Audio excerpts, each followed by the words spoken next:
Prove the following मधलं second example. Sine 6 theta plus sine 4 theta minus sine 2 theta equal to 4 cos theta sine 2 theta cos 3 theta. तर ते आपल्याला prove करायचं आहे. LHS side equal to RHS. आपण LHS side solve करू आणि it is equal to RHS हे prove करू. आता LHS साइडला लेफ्ट हँड साइडला साइन आणि साइन फंक्शन इथे प्लस आहे, इथे मायनस आहे. इथे अँगल हा 6 थीटा आहे, इथे 4 थीटा आहे आणि इथे 2 थीटा अँगल आहे. RHS साइडला टर्म्स ज्या आहेत त्या कॉस थीटा साइन थीटा आणि कॉस थीटा आहे. अँगल इथे थीटा आहे, इथे 2 थीटा आहे आणि इथं 3 थीटा आहे.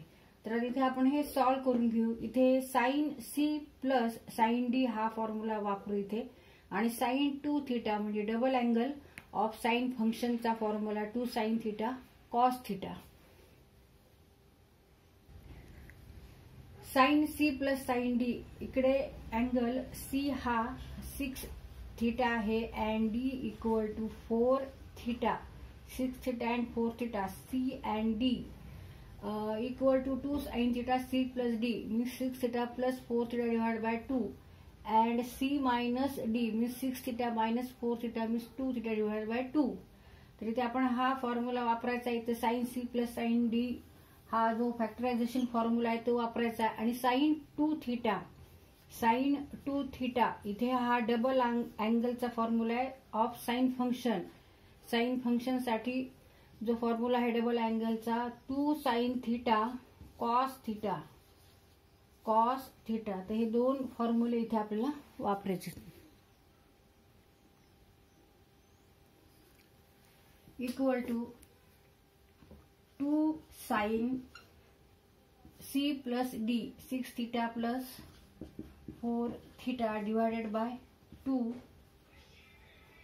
Mine into cos 6 theta cos C minus D means 6 theta minus 4 theta divided by 2 minus sine 2 theta means 2 sine theta cos theta equal to 2 sin 10 theta 10 6 plus 4 10 theta divided by 2 into cos 6 theta minus 4 theta means 2 theta divided by 2 minus 2 sin theta into cos theta. Now 2 1 जा 2, 2 5 जा 10, 2 1 जा 2, 2 1 जा 2.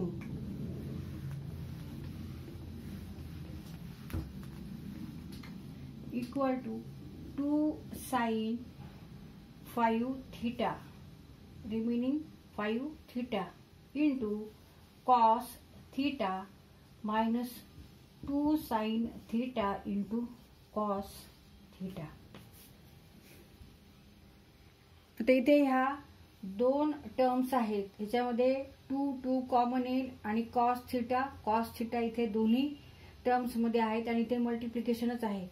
त्यामुळे आपण इथे 2 cos theta हे कंसाच्या बाहेर घेऊ and remaining terms are in bracket. Sine 5 theta minus sine theta. आता इथे कोणता फॉर्म्युला वापरणार? Sine C minus sine D. Sine C minus sine D.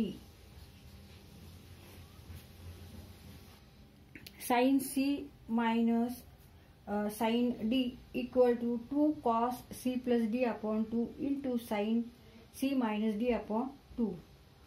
2 cos C plus D upon 2 into sine C minus D upon 2.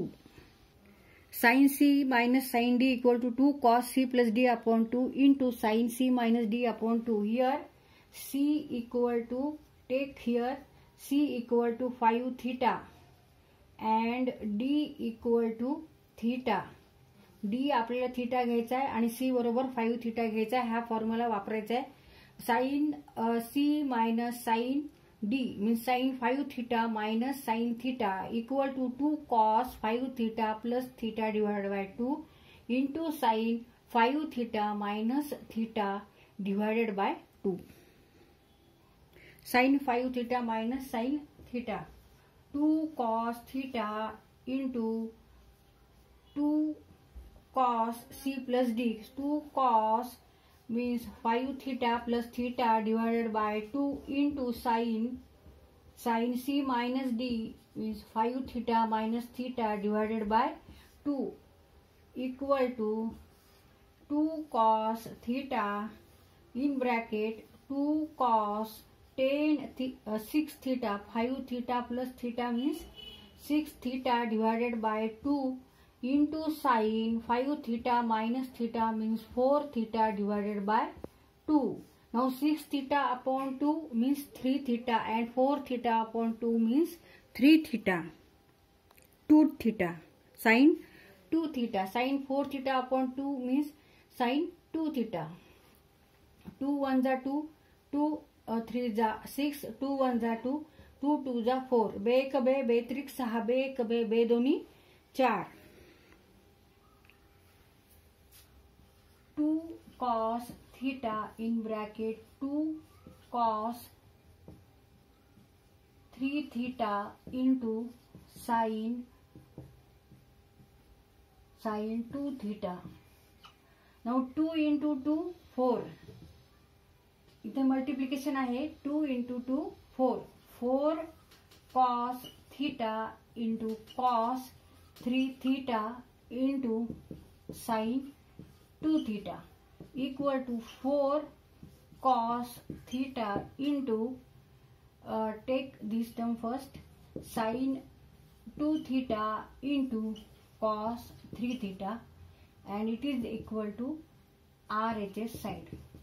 आता ही term आपण आधी घेतली कारण RHS साइडला ह्याप्रमाणे आहे आन्सर, म्हणून आपण ही टर्म इथे घेतली आधी आणि ही नंतर घेतली. Therefore LHS equal to RHS. तर ही टर्म अशी आपण इथे घेऊ शकतो कारण इथे सगळीकडे मल्टिप्लिकेशन आहे, त्यामुळे आपण असं घेऊ शकतो. Therefore LHS equal to RHS. इथे आपला क्वेश्चन सॉल्व करून झालेला आहे. आपण हा क्वेश्चन सॉल्व करताना फॅक्टरायझेशन फॉर्म्युले वापरलेत. साइन C प्लस D चा फॉर्म्युला आणि साइन C मायनस D चा फॉर्म्युला वापरला इथे. तर ते फॉर्म्युले सगळे पाठ करा आणि त्याचप्रमाणे double angle of sine function त्याचा फॉर्म्युला वापरलाय.